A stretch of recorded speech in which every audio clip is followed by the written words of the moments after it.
starting to possibly renegotiate that if it's even. No. Well, I still believe that, but you know, it takes two to tango, right? But no, I do. I mean, I believe it would be a massive tax cut for the Canadian citizens. You get free military, you get tremendous medical cares and other things. There would be a lot of advantages, but it would be a massive tax cut. And it's also a beautiful, you know, as a real estate developer, you know, I'm a real estate developer at heart. When you get rid of that artificially drawn line, somebody drew that line many years ago with like a ruler, just a straight line right across the top of the country. When you look at that beautiful formation when it's together, I'm a very artistic person, but when I looked at that beauty, I said, that's the way it was meant to be. But, you know, I do feel it's much better for Canada.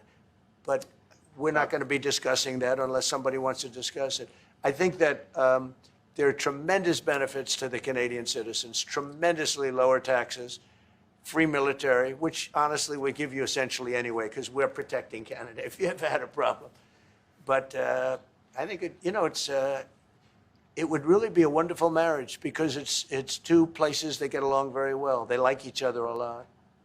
Well, if I may, as you know from real estate, there are some places that are never for sale. That's true. We're sitting in one right now, you know, Buckingham Palace that you visited as well. That's true. And having met with the owners of Canada over the course of the campaign last several months, it's not for sale, won't be for sale ever. But the opportunity is in the partnership and what we can build together. And we have done that in the past. And part of that, as the President just said, is with respect to our own security.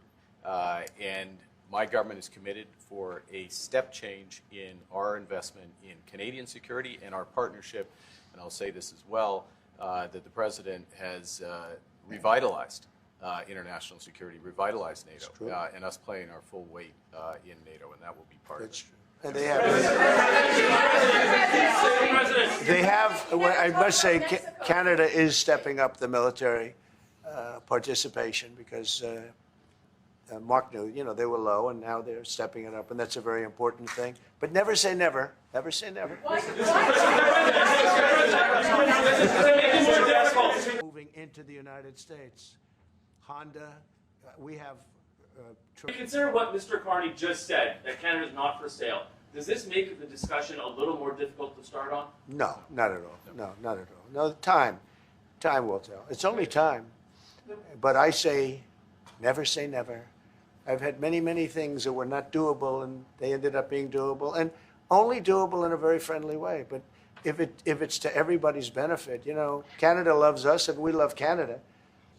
That's, I think, the number one thing that's important. But we'll see. I mean, over time, we'll see what happens. The world.